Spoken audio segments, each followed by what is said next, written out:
Hey, what's happening, everybody? Rod J back again. Thanks for swinging by to check out another video. Tonight, I'm going to take a look at one that I picked up when I was in Texas.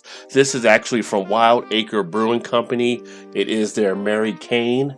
It is a Belgian Golden Strong Ale. So this one itself comes in with an ABV of 8.5%, 30 IBU. Good information on the can. Information not on the can, of course, is the date. So boo them on that, but hopefully this plays out to be a nice Belgian Golden Ale. Don't know much about this brewery. It's one I picked up when I was in Total Wine at 8.5% ABV. It should have held okay, but I always want to have a date on there, whether it's a born on date or a best by date. So maybe Wild Acre will start to date some of their stuff. Let's go ahead and check this one out and see what it has to offer. And on the pour, we have that nice golden straw color that we would get for this style. Nice big head came out, some good foaminess there. So head wise, definitely looking at about a 2.5 finger. All depends on the size of the hand, of course, but have a little bit of clarity in there, not much of a chill haze or anything along those lines.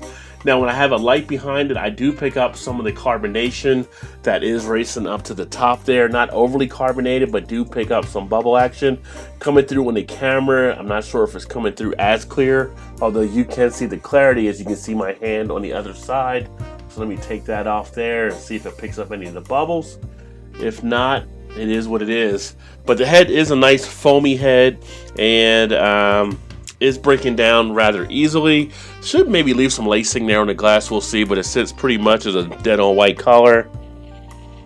Aroma wise, you do have a yeasty aroma coming out, which is common for this style. You also pick up a nice fragrance of a floral type note. Pick up a little bit of that spice in there that you're accustomed to with Belgian type ales. A little bit of a clove type feel. But yeah, everything I would kind of look to get out of this one. There's not much of a coriander, which is another common note on some of the style, but that clove is definitely in play nicely. Let's get the taste.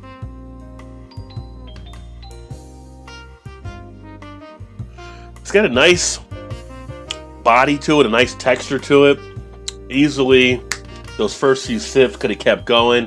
One of those beers that you could actually maybe chug through if you wanted to chug like a Belgian ale. I get a feel of like a white pepper in this one here.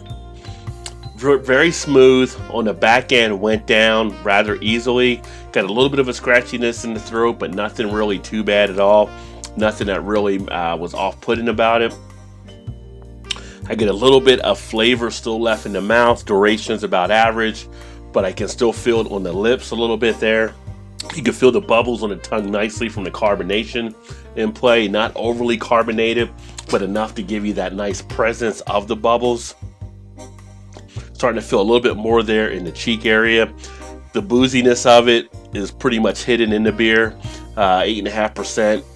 Some beers will have that come out a little bit more. This one still has it pretty much nicely in play.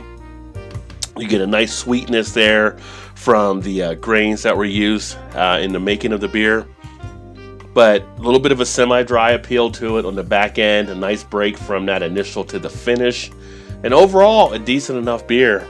If you do like Belgian type ales, for an American version of it, it's not too bad of a version. It's very light for the alcohol that's actually in here.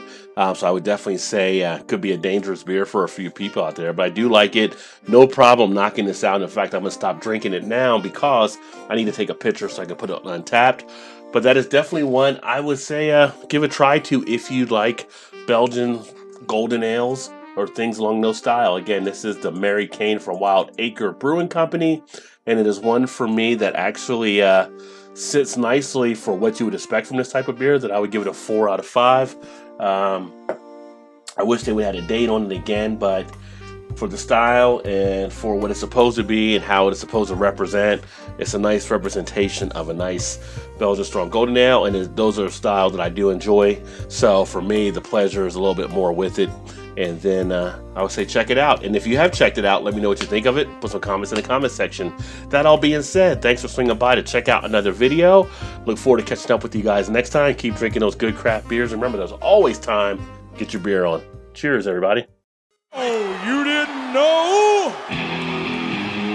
Your ass better come.